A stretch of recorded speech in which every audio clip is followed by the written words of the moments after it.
एक बार फिर से एक नए वीडियो में आपका स्वागत है दोस्तों। आज जो आप सवाल देख रहे हैं बोर्ड पर और आप अपने स्क्रीन पर भी देख रहे होंगे, ये क्वेश्चन जो है ये पूछा हुआ क्वेश्चन है, क्वेश्चन बैंक का है। आपको जब यानी एनसीईआरटी का गणित जब आप उल्टाइएगा तो ये सवाल आपको कहीं नहीं मिलेगा, लेकिन पूछे हुआ है और इसको सॉल्व करने का तरीका भी एकदम आसान है। और आप देखिए ऐसे ऐसे सवाल जब पूछ देता है ना परीक्षा में तो स्टूडेंट घबरा जाता है, क्योंकि बहुत ऐसे सारे स्टूडेंट होते हैं जो क्वेश्चन बैंक से तैयारी नहीं किए हुए रहते हैं, जिसके कारण उसको परेशानी होती है। और जो भी स्टूडेंट लोग क्वेश्चन बैंक से तैयार करके जाते हैं उनको पैटर्न मालूम रहता है और सारे सवालों को सॉल्व करने का तरीका भी उनको मालूम रहता है। वैसे मैं आपको बता दे रहा हूं कि इसको आपको कैसे सॉल्व करना है।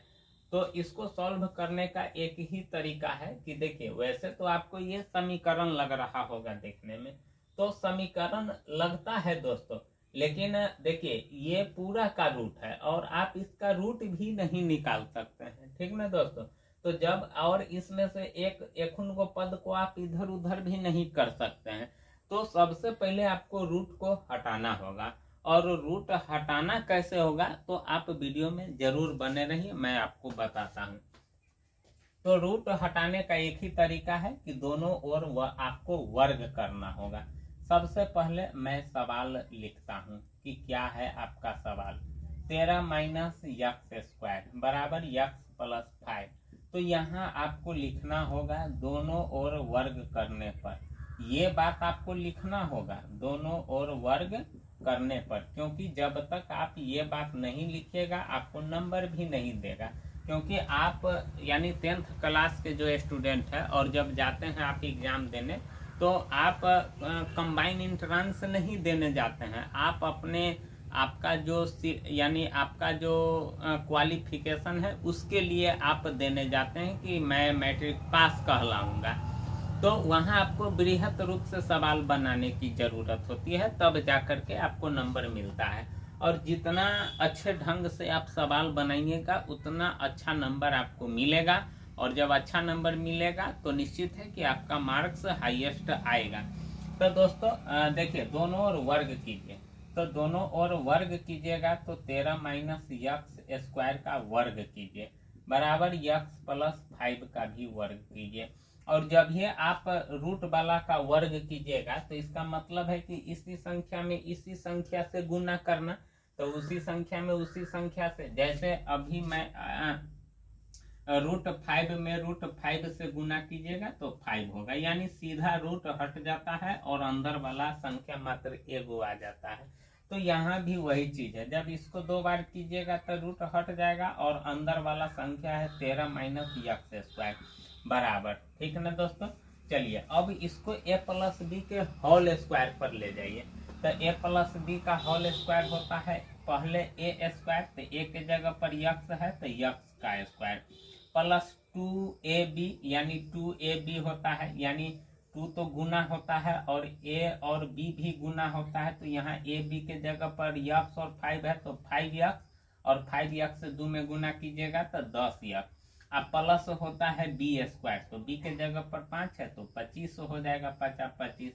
अब देखिए, अब यह देखिए, अब समीकरण में क्या होता है कि एक ही चीज दोनों साइड रहता है तो कट जाता है, लेकिन दोनों का चिन्ह भी समान होना चाहिए।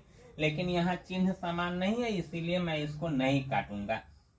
माइनस यक्स स्क्वायर को उधर ले जाएंगे, तो इधर ले जाएंगे तो ये माइनस इधर जाएगा तो प्लस हो जाएगा, और ये यक्स स्क्वायर इसी बगल है तो इसी बगल है, प्लस 10 यक्स है तो 10 यक्स, और 13 को इधर ले जाइए तो ये प्लस है तो इधर आएगा तो माइनस, और इधर तो कुछ नहीं बचा क्योंकि सबको हम इधर ले आए उठा करके और समीकरण को भी सीधा कर दिए हैं।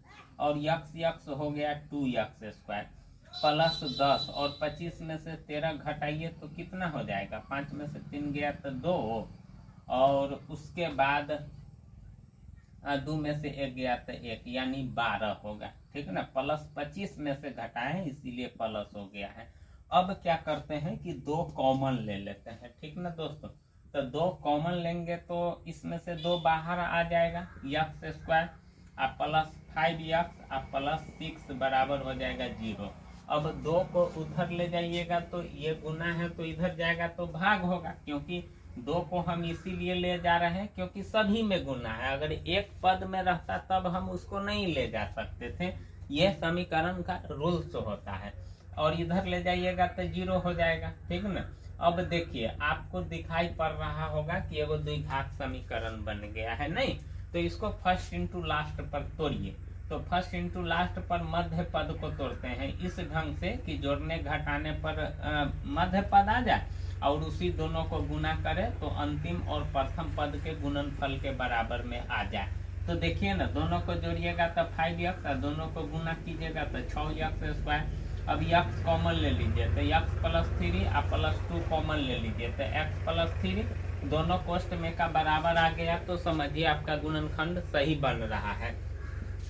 अब आ जाएगा x प्लस 2 और एगो हो जाएगा x प्लस 3, यानी एगो बाहर वाला ले लिए हैं और एगो अंदर वाला बराबर में 0।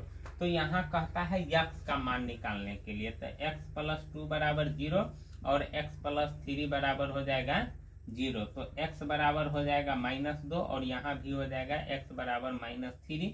तो दोनों आंसर होगा। इस प्रकार से दोस्तों सॉल्व करते हैं। तो अगर आप समझ गए होंगे तो जरूर इस वीडियो को लाइक कीजिएगा और चैनल को भी जरूर सब्सक्राइब कीजिएगा। थैंक यू, धन्यवाद।